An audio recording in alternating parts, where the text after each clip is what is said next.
Hello दोस्तों, कैसे हैं आप। उम्मीद करती हूँ आप सभी बहुत अच्छे होंगे। चलिए जानते हैं अपनी आज की कहानी के बारे में। ये राम कुमार, आवाज़ दो अपने लड़के को और कह दो 7-8 मीटर गेंदे की लड़ियाँ और लेकर आए। दरवाज़ा बड़ा सूना लग रहा है कि नहीं। माँ जी ने माली को आवाज़ देते हुए मुझसे पूछा। मैं हाँ में गर्दन हिलाकर अपने कमरे में आकर लेट गई।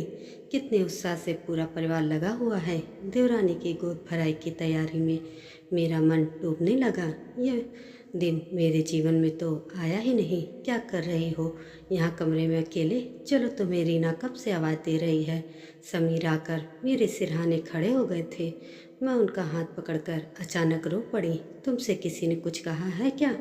तुम बस ऐसे ही परेशान हो रही हो, वो समझाकर मुझे चले गए। मैं देवरानी के कमरे की ओर धीरे धीरे बढ़ने लगी। कोई मुझसे कुछ कहता नहीं, लेकिन क्या मुझे समझ में नहीं आता था। माँ जी बात बात पर इतने दिनों के बाद तो ये दिन आया है कहकर क्या मुझे नस्तर नहीं चुभा जाती थी। रीना, तुम मुझे बुला रही थी क्या। रीना के कमरे में ब्यूटिशियन बैठी हुई थी। बिस्तर पर लाल बनारसी साड़ी और जड़ाऊ सेट। मेरा मन फिर भर गया। माँ जी ने कमरे में धड़धड़ाते हुए प्रवेश किया। तुम अभी तक तैयार नहीं हुई रीना। खूब बढ़िया तैयार करना हमारी बहुरिया को, आज इसका ही तो दिन है। माँ जी ने ब्यूटिशियन से कहा। एक बार और मेरी तरफ देखा। मैं चुपचाप खड़ी रही। तब तक माँ जी खिड़की से बाहर झाँक कर चिल्लाई। ये राम कुमार, ये वाले गमले पीछे।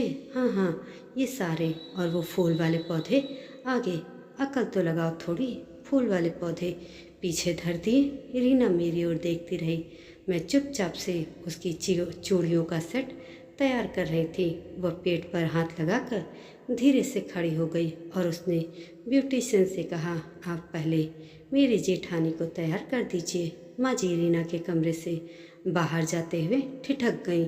वह कुछ भी कहती इससे पहले रीना ने खिड़की पर जाकर माली काका को आवाज़ दिया। काका, हर पौधे की अपनी महत्ता होती है, चाहे उसमें फूल आए या ना आए। फिर वह थोड़ी और तेज आवाज़ में बोली, जो पौधा जहाँ है वहीं रहने दीजिए। बिना फूल वाले पौधों को पीछे नहीं रखा जाएगा। माँ जी रीना की कही हुई बातों को समझ गई और वहाँ से बिना कुछ कहे ही चली गई। दोस्तों, ये कहानी आपको कैसी लगी कमेंट करके ज़रूर बताइएगा और ऐसी अन्य कहानियों के लिए मेरे चैनल को भी सब्सक्राइब जरूर करिएगा। धन्यवाद।